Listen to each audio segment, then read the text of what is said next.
we are emergency. We are depressurized. This was the view from the cabin thousands of feet above Oregon when a panel blew off the side of a Boeing 737-9 MAX airplane. For 14 terrifying minutes, nothing stood between the 177 people on board and the cold evening sky. Tonight, you'll hear from whistleblowers who say Boeing should have seen this coming. What was your reaction? I was not surprised. I was almost expecting something to happen. Crypto for all of us is... Brad Garlinghouse's cryptocurrency company and two others contributed $144 million to support pro-crypto Republicans and Democrats running for Congress. 85% won. It's incredible. So in your mind, is the message for any lawmaker looking to run for office that they have to take your industry seriously, fear your industry? We're preparing a demo for 60 minutes to show people what ChatGPT can do with voice mode with vision. We're about to show you a technological innovation that could one day change the way every child in every school in America is taught. The location is spot on. The brain is right there in the head. As for the shape, it's a good start. Don't patronize me. It's an online tutor powered by artificial intelligence. You can ask a follow-up question. Designed to help teachers be more efficient and students learn more effectively. Good work, Ayla. I'm Leslie Stahl. I'm Bill Whitaker. I'm Anderson Cooper. I'm Sharon Alfonsi. I'm John Wertheim. I'm Cecilia Vega. I'm Scott Pelley. Those stories and more tonight on this special 90-minute edition of 60 Minutes.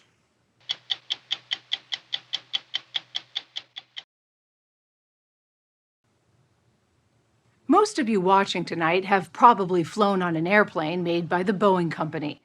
That's why you may have been more than a little rattled when a panel blew off the side of one of its airplanes in January, leaving a gaping hole and a lot of questions for the renowned American company. Since then, 4 federal investigations have been launched, and Boeing hired a new CEO to, quote, restore trust. But that hasn't stopped a steady stream of Boeing whistleblowers from coming forward. The FAA says over the last year, it's received more than 200 reports from whistleblowers. Their safety concerns include mismanagement of parts, poor manufacturing, and sloppy inspections at Boeing. You're about to hear from some of those whistleblowers.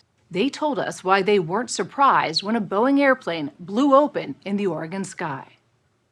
Yes, we are emergency. We are depressurized. This was the view from the cabin thousands of feet above Portland. For 14 terrifying minutes, nothing stood between the 177 people on the Alaska Airlines flight and the cold evening sky. We do need to return back to, we have 177 passengers. The distress call came shortly after takeoff when a panel over an exit that's only open for maintenance, called a door plug, blew off 3 miles above the ground. Emergency aircraft now leveling 12,000. The plane, a Boeing 737-9 MAX, just a few months old, landed safely, and remarkably, no one was seriously injured.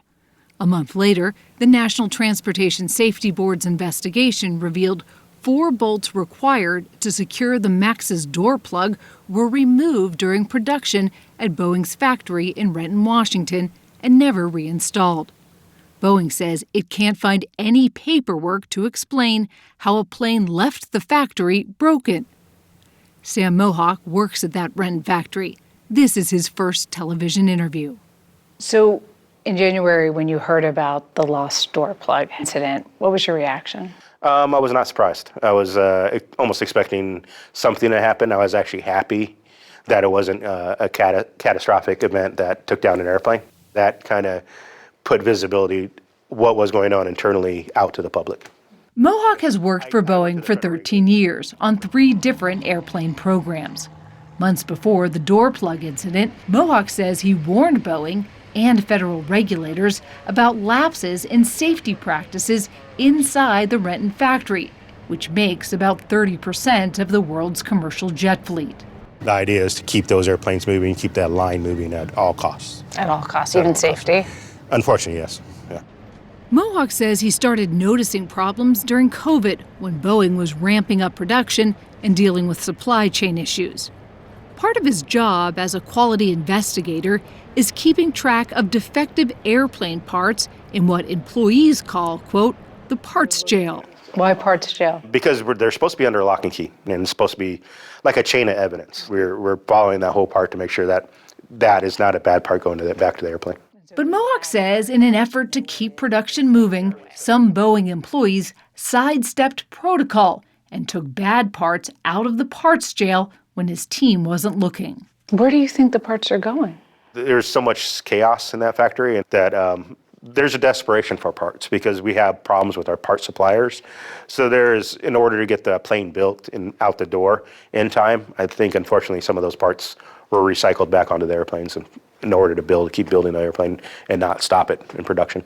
You think that the faulty parts could be on Boeing airplanes? Yes, I do, yeah. Are you talking about a couple bad parts being put on a plane, or is this happening repeatedly? I think it's happening repeatedly. We have thousands of missing parts. And it's not just bolts, but rudders, one of the primary tools for steering an airplane. Mohawk says 42 flawed or non-conforming rudders that he says would likely not last the 30-year lifespan of a jet went missing. Those parts came into our system. They're huge parts, and they just completely went missing. Somebody, not through our group, moved all those parts away. If they're using non-conforming parts and they're putting them on airplanes, what's the concern? I think without a proper investigation, it could lead to a catastrophic event. It might not happen within the first year, but down the road, they're not going to last the lifetime that they're expected to last. It's like Russian roulette, you don't know if it's going to go down or not. Sam Mohawk's story echoes another Boeing whistleblower at another Boeing plant, John Barnett. He appeared on NBC's Today Show in 2019. From day one, it's just all been about schedule and hurry up and just get it done, push the planes out, we're behind schedule. John Barnett spent 3 decades at Boeing. In 2010, he began working as a quality manager on the long-haul 787 Dreamliner at the company's South Carolina factory. Barnett said managers there pressured workers to ignore FAA regulations, such as not tracking defective parts properly, then retaliated against him for speaking up, claims Boeing denies. In 2017, he retired and reached out to Rob Turkowitz, a Charleston attorney who's worked with dozens of Boeing employees over the last decade. John Barnett walked into my office and told me about what was going on. And I asked him, I said, do you have documents? And he said, actually, I do. He said, I've got thousands of documents. Turkowitz says Barnett had more than 3,000 internal documents, emails, and photos from Boeing to support his whistleblower claim. 7 years later, John Barnett was in the final stretch of his case. I think that John Barnett was probably the best witness I've ever seen testify. He knew the facts up and down, and the defense lawyer objected and said, he's not even looking at the documents. And if I remember right, John said, I don't need to. I live this. He knew every detail of his case. Absolutely. John Barnett was scheduled to complete his final day of depositions on March 9th of this year. And I tried calling John to see if he needed a ride and, let him know I could pick him up at the hotel. And I got no answer. And when I got to the deposition at about 10 o'clock, he didn't show up. He drove to John Barnett's hotel and learned the 62-year-old was dead inside his truck with what police said was a self-inflicted gunshot wound. Turkowitz called John Barnett's family, brothers Rodney, Robbie, Michael, and Mom Vicky. He was used to people caring and listening. If something was wrong, they fixed it. And when he started in Charleston, that wasn't the case. And he would try to go to his boss, who would not listen. And I guess that's when he felt under siege, He would be embarrassed at meetings. What did the fight do to him? He put up a good front with us, but times when we really had heart-to-heart conversations, you could tell it just wore on him. I'd ask him, why do you just keep pursuing it? And he just like, 'cause it's the right thing to do. Who else is going to do it? The Barnett family is continuing John's legal fight. His death inspired other Boeing workers to speak up. One of them is Merle Myers. He worked with John Barnett years ago. When the stories came out about how he was treated by managers, some of whom I knew, I was really angry. And he was just a really solid airplane man. Myers began his 30-year career at Boeing as a parts inspector. He was working as a quality manager at the company's largest plant in Everett, Washington, before he left last year.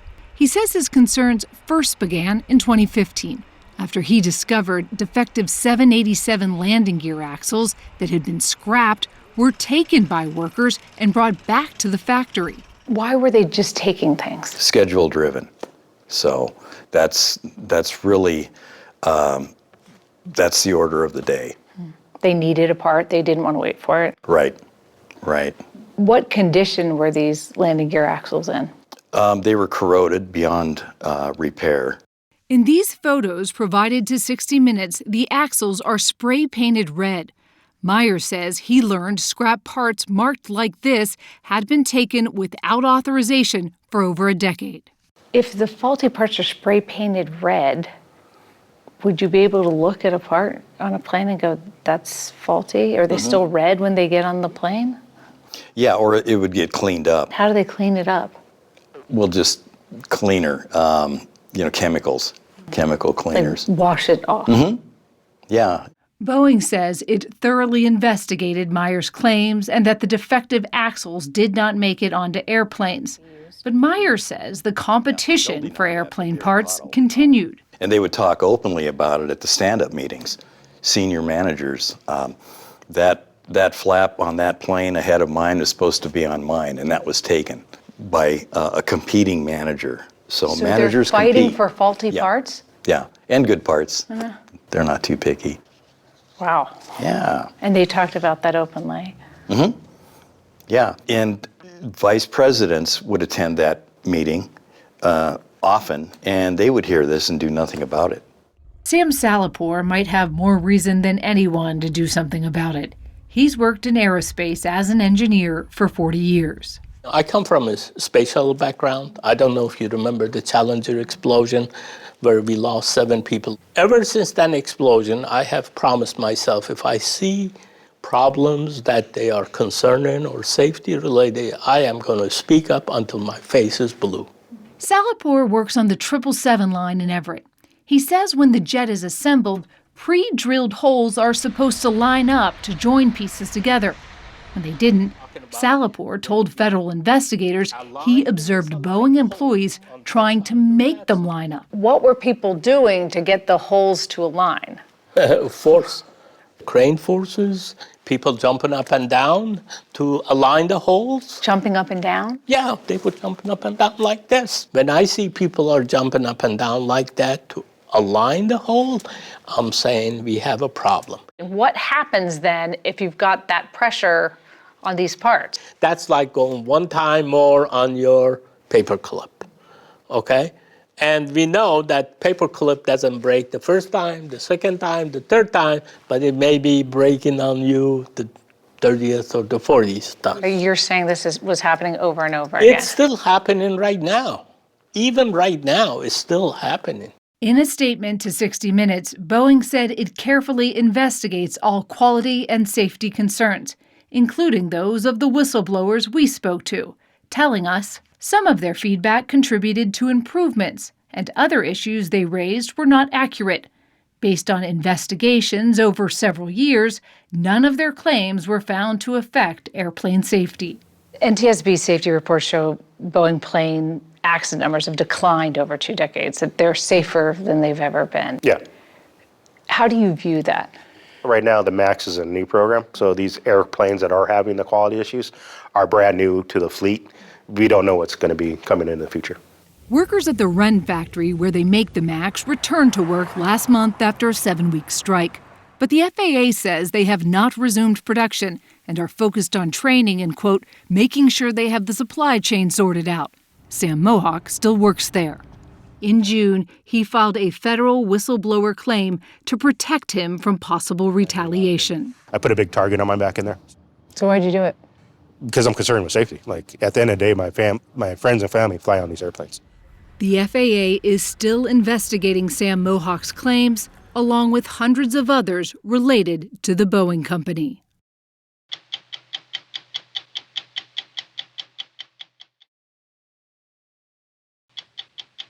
Now, Margaret Brennan on assignment for 60 Minutes.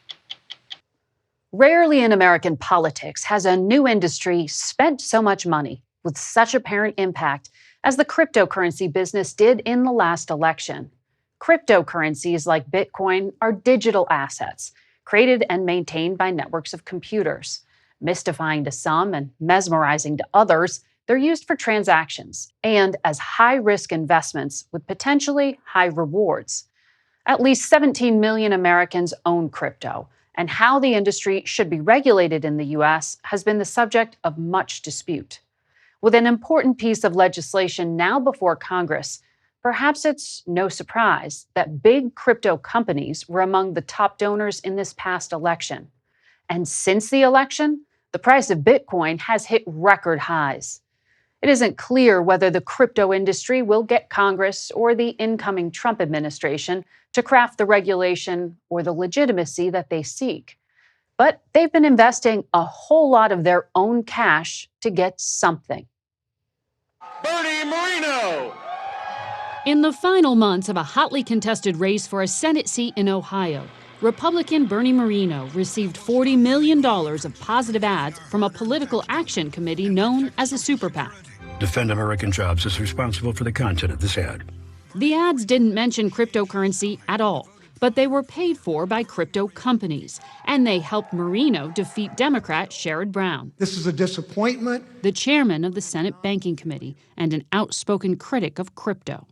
In a close election, that kind of money makes a huge difference, particularly in the end of a cycle. Do you think you tipped the scales? Do I think that putting that amount of money in the Ohio election had an impact? Absolutely. Crypto for all of us is... Brad Garlinghouse is the CEO of a company called Ripple, whose cryptocurrency XRP became the third largest in the world this past week.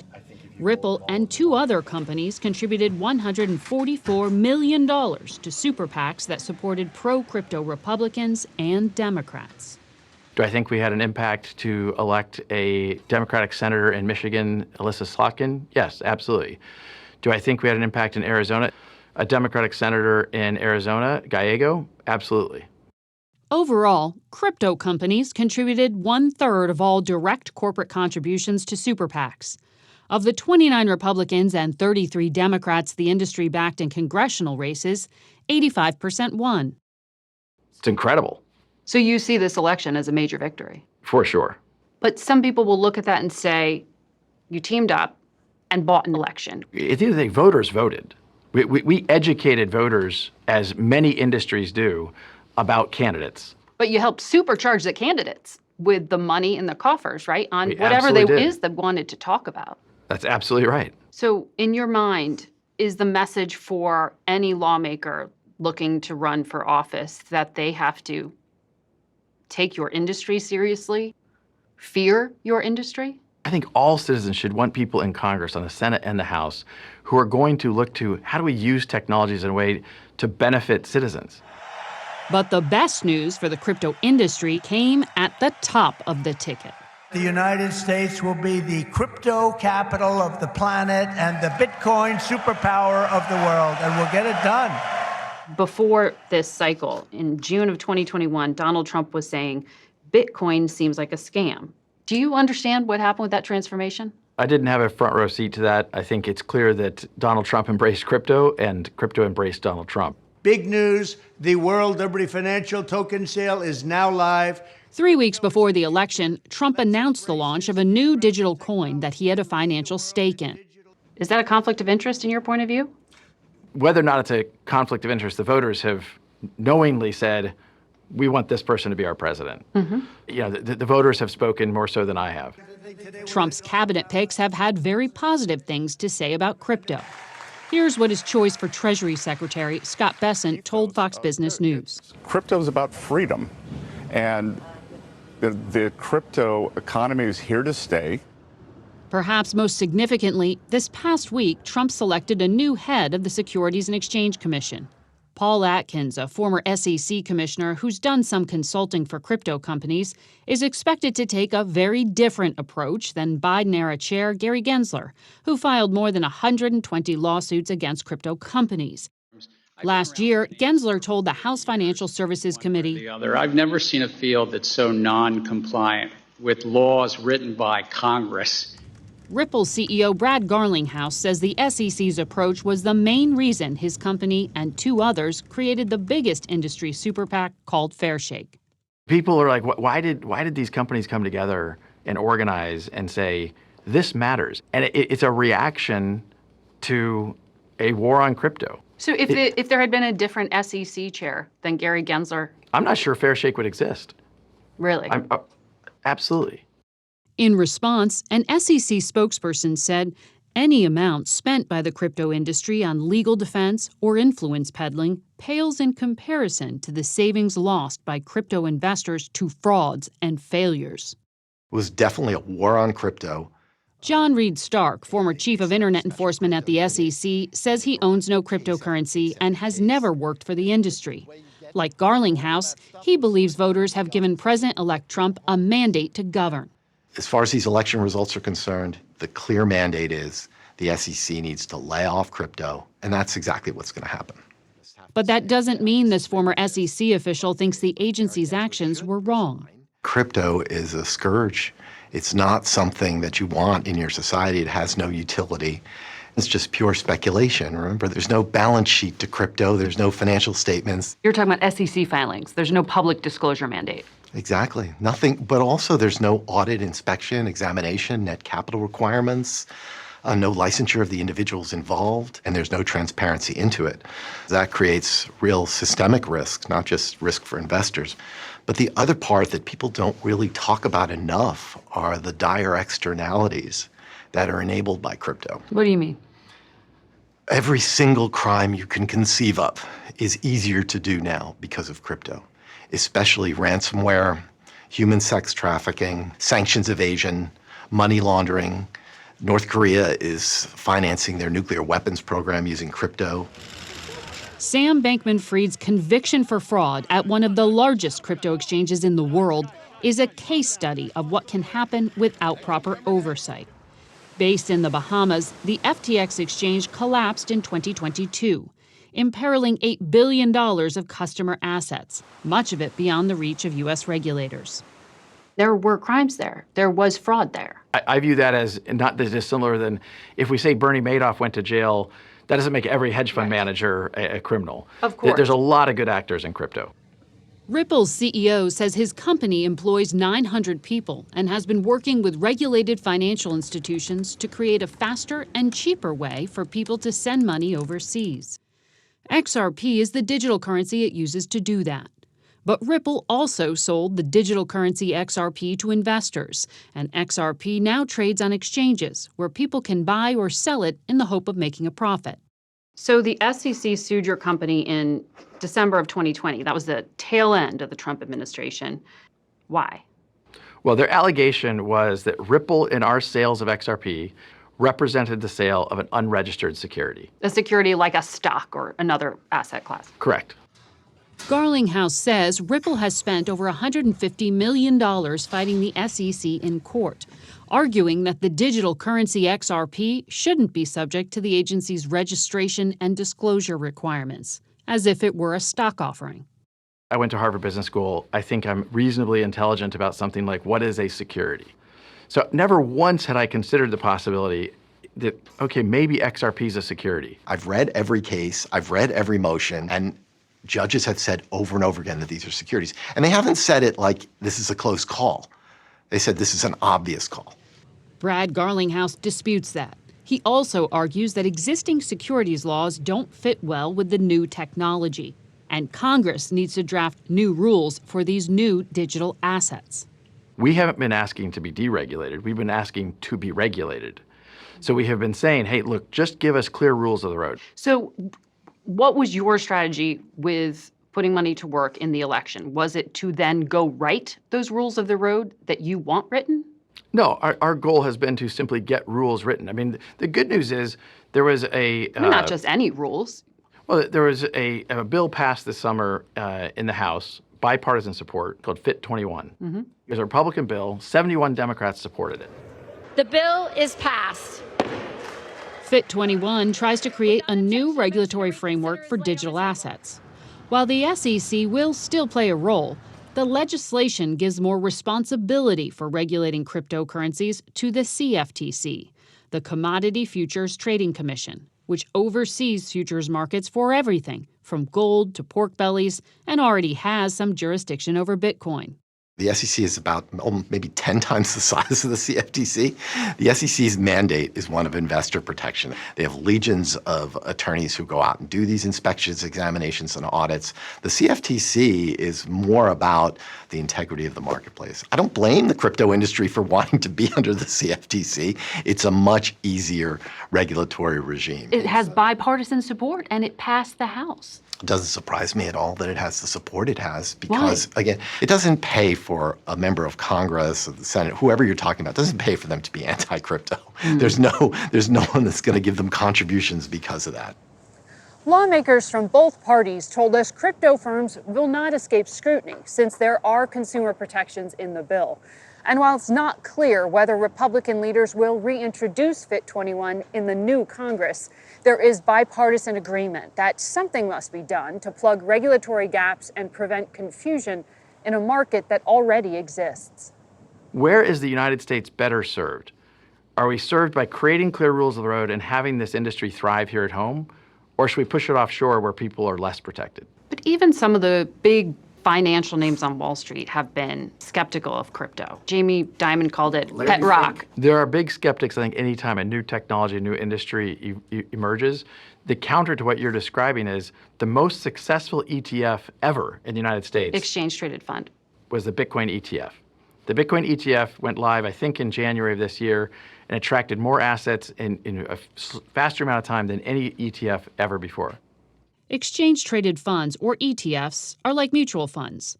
Offered by well-known investment firms and big banks, they make it easy for people to invest in Bitcoin or other cryptocurrencies without directly buying it themselves. Even Jamie Dimon's bank offers clients investments in these assets he once described as pet rocks. Am I surprised that these big banks have gotten into the crypto space? No, because there's huge amounts of money to be made in fees. Do you think that everyday people who want to make money in the crypto space understand the risk that they assume? I think many people understand it's a volatile market, and I think many people choose to participate. Many people choose to participate in the gambling market, also very risky. Should we, as a government, tell people how they should and shouldn't use their hard-earned money? With the value of Ripple's XRP currency up more than 300% since the election, Brad Garlinghouse recently announced the company was putting another $25 million into the industry super PAC Fairshake. With that donation, Fairshake already has $103 million to spend on pro-crypto candidates in the midterm elections 2 years from now. Who is the crypto voter? They have a mammoth distrust of financial institutions. At 60minutesovertime.com, sponsored by Pfizer.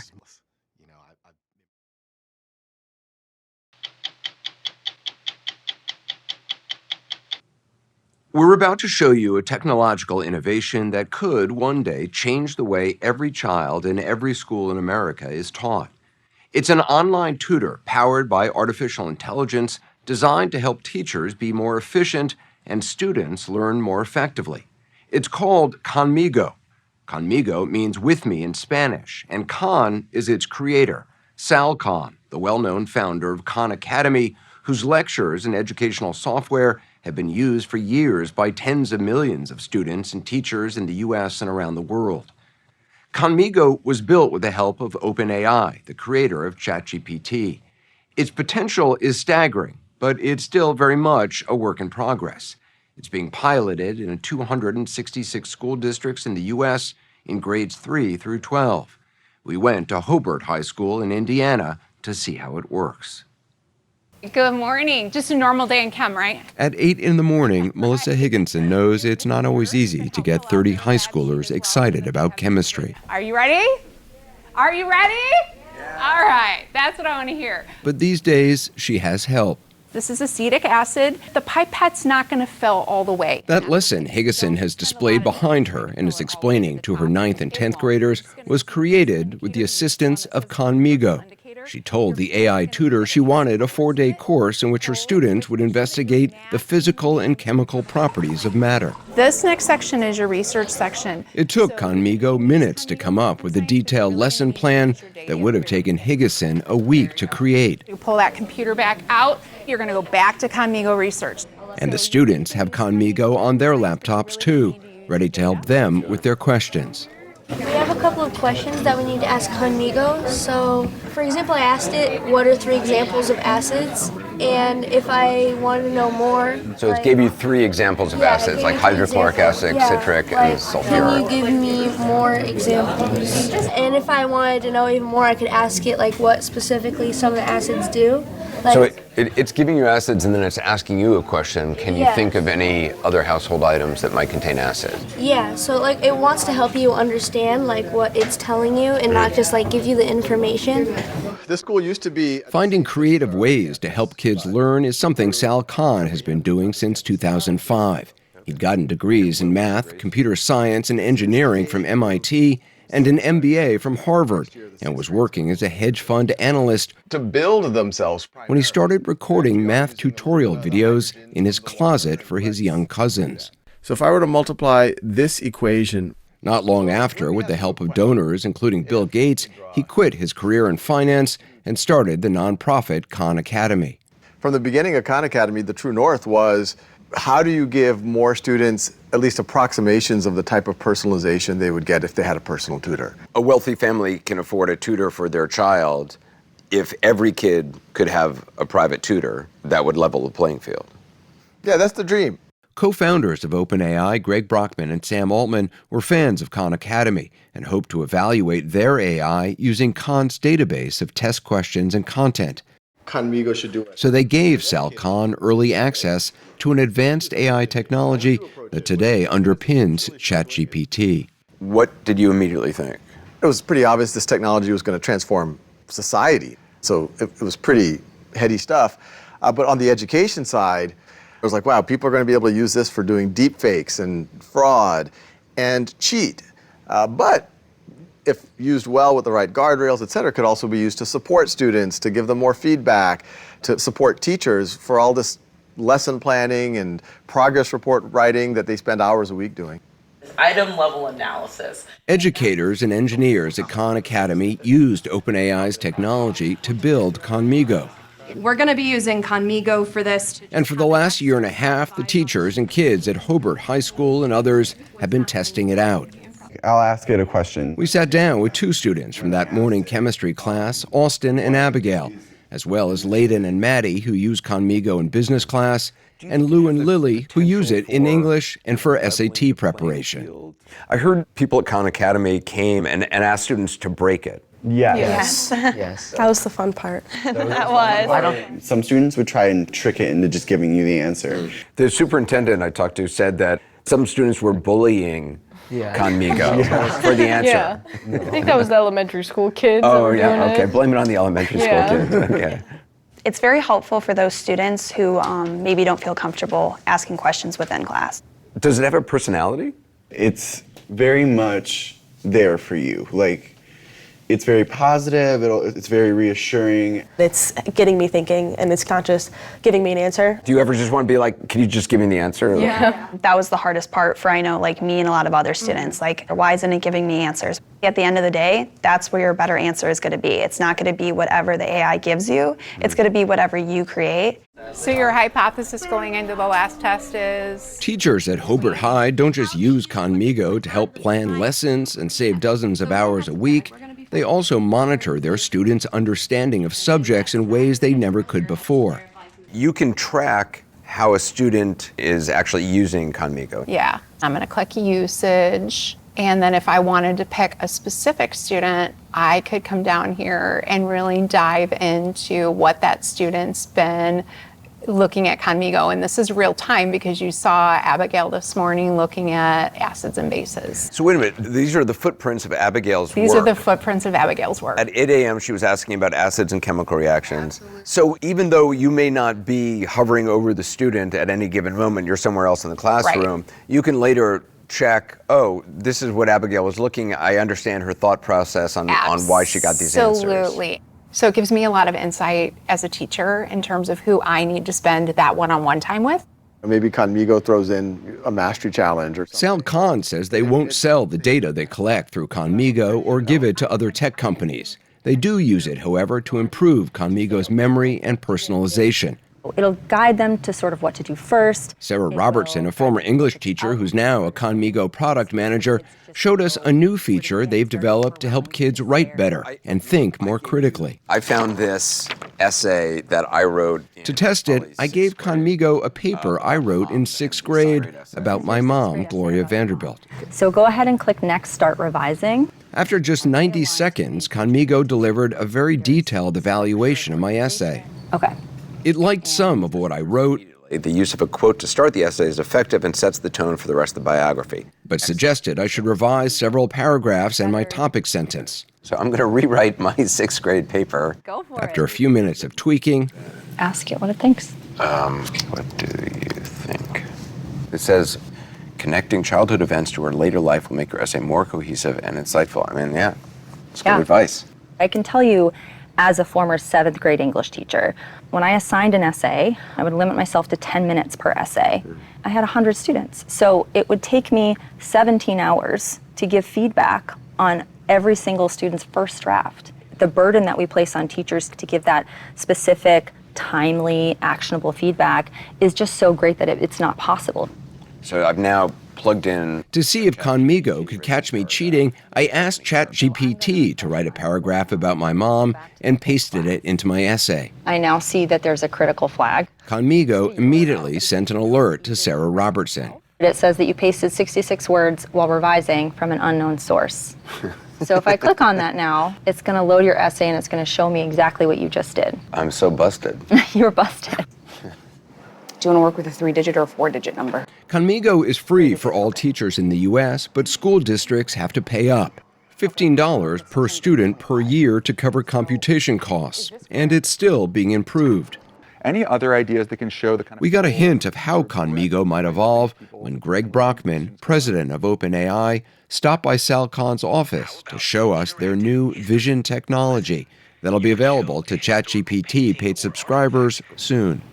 We're preparing a demo for 60 minutes to show people what ChatGPT can do with voice mode with vision.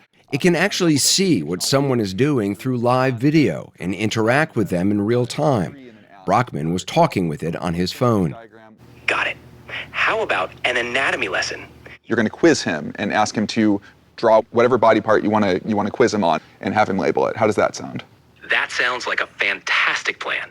When Brockman pointed his phone's camera at the blackboard, the AI started to quiz me. Let's start with the heart.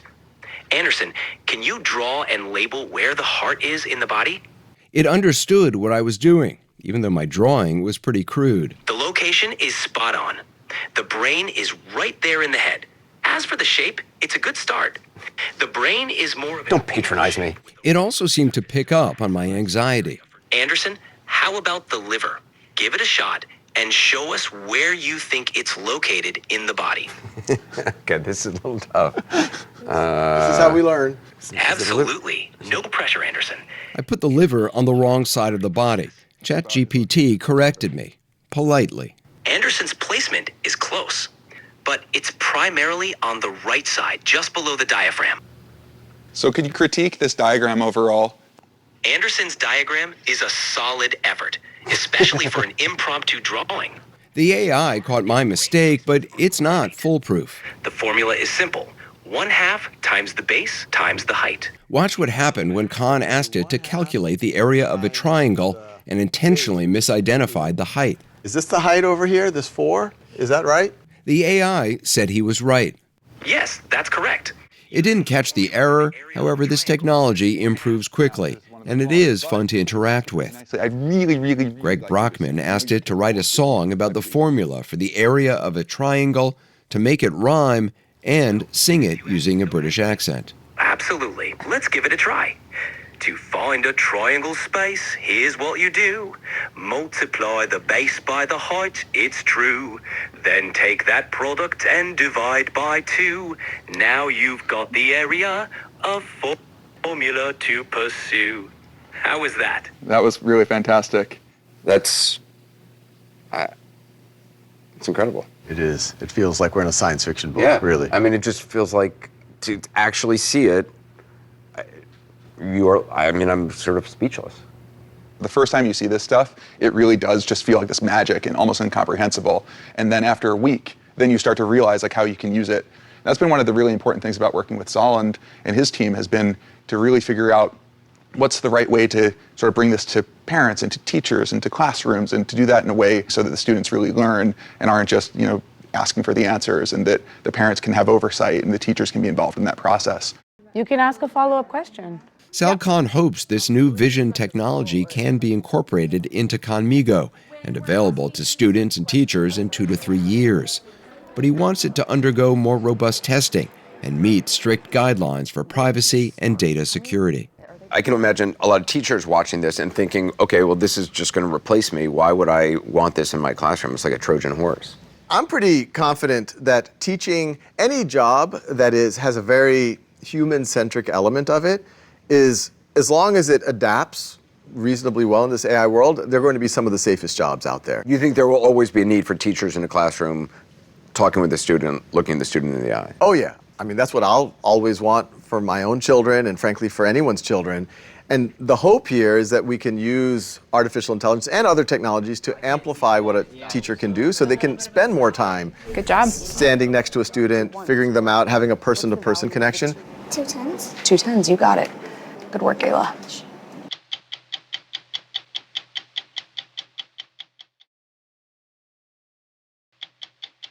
Now, the last minute of 60 Minutes. Tonight, the last minute of 60 Minutes is about our final 90-minute edition of this season and an exotic trip to the forests of Thailand, where scientists are doing novel research on elephants.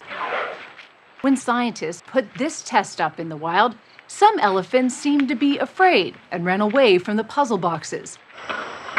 Some tried using brute force. But this one, a 5-ton adult male, put them all to shame, figuring out all 3 doors in less than 2 minutes. When we come back, the story of how wild elephants doing puzzle boxes has led scientists to a possible breakthrough in stopping human-elephant conflict in Thailand.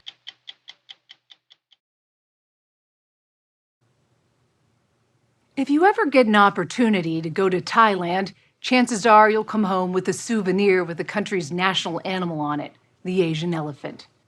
Elephants are more than a point of pride in Thailand. They're part of the country's identity. A century ago, 90% of Thailand was covered in lush forests where over 100,000 wild elephants roamed. Today, that natural habitat has been reduced by more than half, with only an estimated 4,400 wild elephants remaining. That dwindling landscape has created a growing conflict between humans and elephants. To understand it, we traveled to Western Thailand to talk to villagers who are dealing with weekly elephant invasions and meet with scientists who believe they've come up with novel solutions to combat the problem. Deep inside Thailand's mountainous Western Forest Complex, 100 miles northwest of Bangkok, we made the bumpy trek into one of the country's best-kept secrets, the Salakbra Wildlife Sanctuary, an unconfined, lush green haven that allows 300 wild Asian elephants free range. Our guide was wildlife ranger Suti Chai. How long have you been doing this work? ประมาณ 9 ปีครับผม He told us he's been a ranger for 9 years and has noticed an increase in the number of elephants in the sanctuary. Eager to see one up close, we stopped where a herd had just come through and hiked through the thick humidity deeper into the sanctuary and saw this handsome fella, about 9 feet tall and 4 tons, He was enjoying his daily dust bath. Created 60 years ago as Thailand's first wildlife sanctuary, Salakpra is an elephant's paradise. Containing more than 300 square miles of dense bamboo forests, streams, and watering holes. A conservation area set up by the government to give wild elephants a protected home. Elephants have always held a special place in Thailand's rich history. In Buddhism, they're considered sacred, once a symbol of power for Thai royalty and a weapon of war. Their size and might made them ideal for Thailand's lucrative logging industry, which ended up destroying more than half their natural habitat. In 1989, logging was banned in Thailand after devastating floods, putting thousands of elephants out of work. The government moved quickly to find those elephants new homes. One of them is this National Conservation Center in northern Thailand, where mahouts, or elephant handlers, tend to all the elephants. Can I have to check your eye for today? And vets see to their medical needs. Many were brought into tourism, an industry that brings millions into the Thai economy and leaves lucky visitors like me with a little elephant snot. That's a Zerbert. And a big smile. Thank you. But the country's remaining 4,000 wild elephants faced a different future. Their population is growing, about 8% a year, forcing some of them into communities to look for food. That doesn't always end well. Over the last 6 years, at least 135 people have been killed by elephants in Thailand. The problem isn't unlike human-wildlife encounters in the United States. Coyotes in cities, or bears rummaging through town trash or raiding homes. Hey! But stopping one of these massive beasts isn't so easy. It's illegal to shoot even a charging elephant in Thailand. American researcher Dr. Josh Plotnick and his team are trying to find a way for people and elephants to live here peacefully. We met Plotnick at the Thai Elephant Conservation Center in northern Thailand. There's always been elephants here, there's always been farms. Why the problem now? Yeah, but there haven't always been as many farmers, as many people, as much technology, as much infrastructure. And so inevitably, when you reduce the space that wildlife has, they need to figure out how to find the resources that they need. And sometimes those resources are in crop fields, and people can react very negatively to that. Is there a breaking point? There definitely is, and I think we're getting close to it, simply because we don't have solutions to these problems. And all we can do as scientists, conservationists, is to try to find ways to ensure that elephants have what they need, while at the same time humans have what they need. Nice office. Yeah, this is our favorite office. Josh Plotnick spends summers studying elephants inside Salakpra Sanctuary and is a professor of animal behavior and cognition at Hunter College in New York. For the past 13 years, he's led the only research team inside Thailand dedicated to understanding elephant psychology, or why elephants do the things they do. And it turns out, like New Yorkers, Asian elephants are a unique breed. Smaller than their African cousins, when Asian elephants age, they lose pigment, creating that pinkish glow. They also have a divot on their head, creating two distinct domes. But it's what's inside their massive head that fascinates researcher Josh Plotnick. Are all elephants alike? Absolutely not. I mean, we see on innovation and problem solving how they react to novel objects, how well they cooperate with each other. Some are more afraid of things they've never seen before. Some are less afraid. Some are brave when it comes to interacting with predators or humans. Asian elephants' brains are 4 times larger than humans. They're one of the most intelligent animals in the world, which means much of their behavior is learned rather than instinctive. Those unique experiences create unique personalities. And so that variation, which not only tells us something about personality in elephants, it also helps us understand why human-elephant conflict is happening and why not every elephant in the wild is interacting with people in such a way that results in these negative interactions. And that's the key of all this, right? We think so. Yeah. What most people don't understand is that now it's not me looking across a field and seeing an elephant and being able to peacefully observe them. Now for villagers in some of the provinces in Thailand, every night they're worried not about this beautiful, majestic animal being on the periphery of their crop field, but this bulldozer coming in and eating their entire crop field. Stealthy bulldozers quietly rolling towards sweet, high-octane crops like cassava and sugarcane, sometimes wiping out fields and a farm's monthly income in one night. We're the elephant. We're walking from a safe place, the protected sanctuary, into a crop field, and they do this on an almost nightly basis. They'll come out of the sanctuary, they come up to this electric fence area that's protecting this cassava field, and they make a decision. Do I go in and munch on the cassava, or do I go back into the protected area? Surveillance cameras captured these elephants making that same journey from the sanctuary to those tasty cassava fields, carefully navigating the electric fence and raiding farmer Weera Maniwong's crops. Weera has been farming for 20 years. He told us his income has been cut by nearly a quarter due to weekly elephant incursions, something he's desperate to stop. Every night, he climbs a watchtower to look over his crops and patrols the edge of his fields for elephants, flashing a light from his truck or throwing firecrackers to try and scare them away. That seems like it could be dangerous chasing an elephant. It's very dangerous, but I have to do it. Otherwise, they will damage all my crops. What other kind of damage have you seen the elephants do in the village? They damage homes and cars.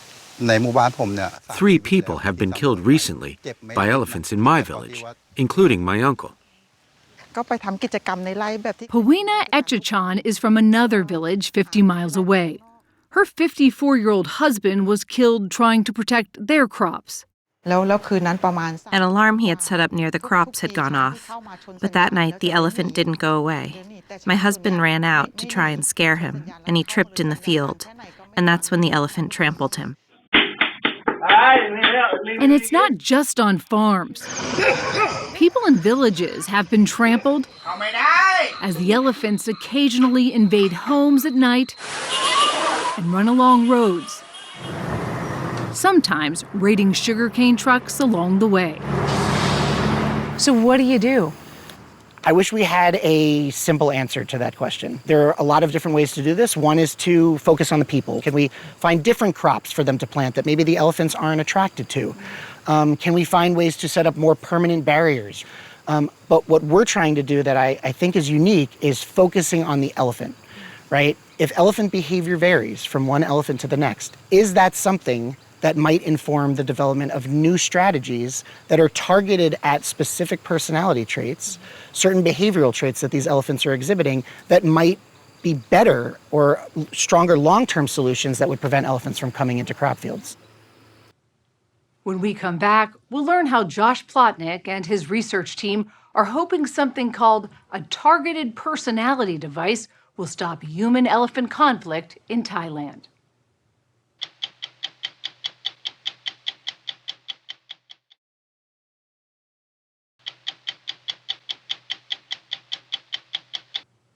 When people and wildlife meet unexpectedly, the result isn't always good.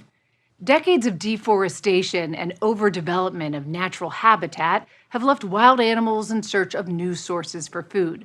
In the United States, that might look like a bear busting into a home looking for lunch. But in Thailand, it's an even bigger problem, thousands of pounds bigger. Increasingly, wild Asian elephants have wandered into towns and villages looking for food, sometimes with deadly consequences. Now, American researcher and elephant behavior specialist Dr. Josh Plotnick hopes he may have found a solution to this growing problem. Out here, we've been running a lot of studies. Josh Plotnick's big aha moment on how complex Asian elephant behavior can be came 13 years ago in northern Thailand. He placed a mirror in the middle of a field and watched to see what 5-year-old Tutor Lin Chi would do. Instead of seeing herself as another threatening animal and attacking the mirror, Lin Chi, like any self-respecting girl, began checking herself out, inspecting her face and mouth, showing a higher level of intelligence, and self-directed behavior, launching Josh Plotnick into a new realm of study. How much have they been studying the elephant's brain at this Yeah, point? not much at all. Most of what we know about elephant behavior comes from these long-term field sites in Africa and a few long-term field sites in Asia that are mainly focused on understanding population dynamics, but actually studying what's going on inside an elephant's mind requires you to do controlled experiments where you actually are interacting with the elephants up close. That's really difficult to do in the wild, but we're learning. Josh Plotnick has spent the last 5 years leading a team of American and Thai researchers in long-term studies of wild Asian elephant behavior in Thailand's Salakpra Sanctuary. Their tests have evolved from elephants reacting to novel objects like brushes and fire hoses in trees to one of the team's most groundbreaking behavioral experiments to date, the puzzle box. The test is made up of 3 metal boxes, 3 doors, and a sweet reward inside. You've got the answers. How does this work? Sarah Jacobson, a postdoctoral researcher at Hunter College in New York, designed the box and is part of Plotnick's research team. This top one is a slide door. You just have to slide to the right and then reach in and grab the bananas from in there. And then we have a push door, which is just held by a magnet right there. So you push open and reach in. And then this pull door where they have to wrap their trunk around and pull down. Jacobson says in the wild, some elephants are amazing problem solvers, particularly when they're hungry. Those trunks can smell water and food as far as 12 miles away. So how innovative would these elephants be with the puzzle boxes? We sat back and watched. Sniffing the banana inside, 17-year-old Na Mei starts knocking repeatedly on the boxes, probing each door. There you go. Good girl. Until she finds success by pushing in door number 2, grabbing that reward inside.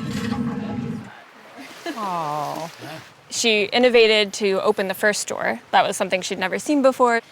But now we want her to use a different technique and try to open a different door. She has to change her behavior to do something different to try to open it. Oh, gosh. Oh, she's thinking. She's got to pull that chain? Yeah. She did it. That was impressive.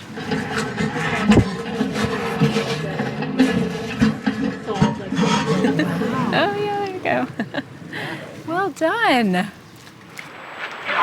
When Jacobson put the test up in the wild, some elephants seemed to be afraid and ran away from the puzzle boxes. Some tried using brute force. Others were fascinated but left, well, puzzled. Over 2 years, 176 elephants approached the puzzle box, and 58 of them solved at least one door.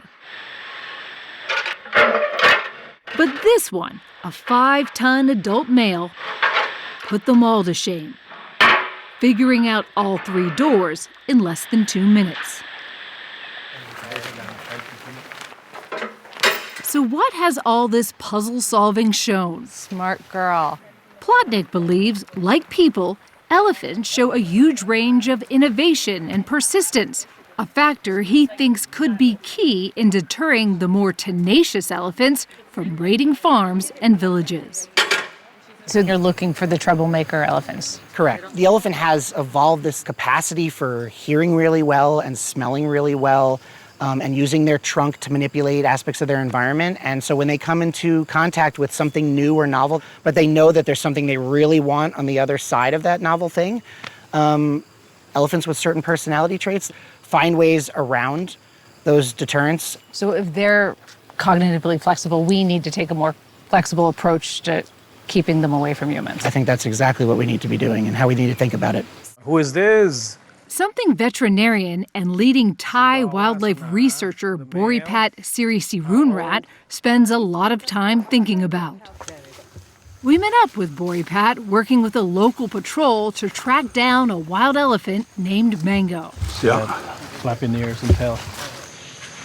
20 years old and weighing in at a hefty 10,000 pounds, Mango had made his way down from the mountains and into this rural village in eastern Thailand. It's about 5:15 p.m., so it started to become active and start to go out looking for food.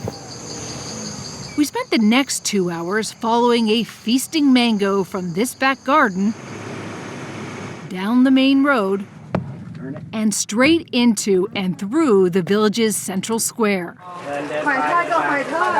Strolling past the local restaurant and on to his next meal as locals stood back in amazement and took photos. We knew mango would be here because 6 months ago, Boripat, along with a team of rangers and vets, went deep into the forest and put a massive tracking collar like this around Mango's neck while he was sedated. Every day we get coordinates or their whereabouts sending to my mailbox, and then we can actually log in on a website to see exactly where the elephants are. And then what do you do with that We information? can warn the people, how far is this group of 5 elephants from their household, so they can be mentally, physically prepared to deal with their daily routines. Elephants are tracked at this command center, where a team monitors 5 that have been tagged so far. Here, you can see a map of the village where we met Mango. The red dot and line show where he's headed and where he's been over the last 24 hours. Warnings are sent back from the command center to the phones of the village patrol. There's photos of the elephant that is spotted at night, in which property and which owner, so they warn each family to look out for the elephants and the danger that might come with the elephants. Josh Plotnick is now working with Boripat to enhance his own theories on behavior to stop elephants like Mango from wandering into farms and villages. Short of putting a growling predator in its path, it's hard to get an elephant to retreat when it's looking for food. So Plotnick's team has created a more manageable deterrent. Coming down. It's called the Targeted Personality Device. What's a targeted personality device? The idea is that you're basically targeting mitigation for human-elephant conflict at a particular individual based on their personality. Okay. It has 3 programmable components. So if an elephant is coming into a crop field regularly and the farmer and we as researchers can identify that elephant, we can say, okay, that elephant has these particular personality traits. Let's program this targeted personality device based on those traits and hope that that creates a situation where the elephant doesn't want to go into the crop field any longer. In other words, by knowing what kind of elephant they're dealing with, scientists can find the right thing to warn them away. We went with Josh Plotnick and researcher Matthew Rudolph to a farmer's crop field to see the targeted personality device in action. So this computer system allows us to play back multimodal sensory information for the elephant. In other words, we can display lights that strobe or have different colors. We can play back acoustic information that's programmed for a potential predator. And then we can spray olfactory information that sends a signal to the elephant that there might be the smell of a tiger or the smell of a human close by. So for instance, if Matthew were to press number 2, which would indicate an elephant that might be afraid of potential predators, it would play back the sound of a predator.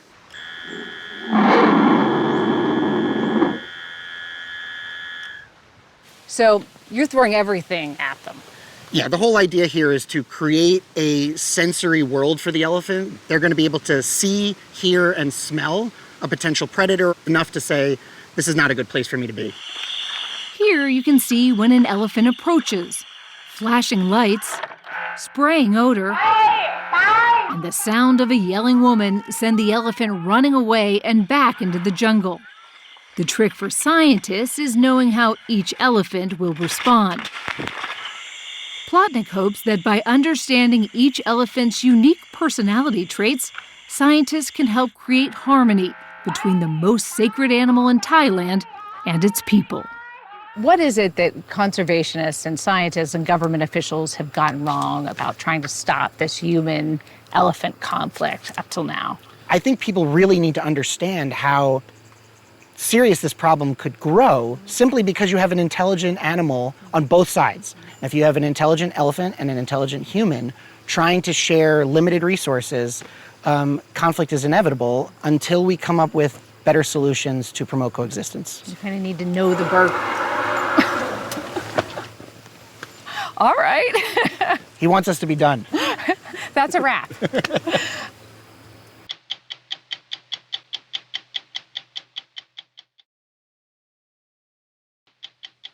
I'm Bill Whitaker. We'll be back next week with another edition of 60 Minutes. 60 Minutes gave you the first inside look. Now join CBS Mornings live from Paris as Notre Dame reopens to the public in all its glory.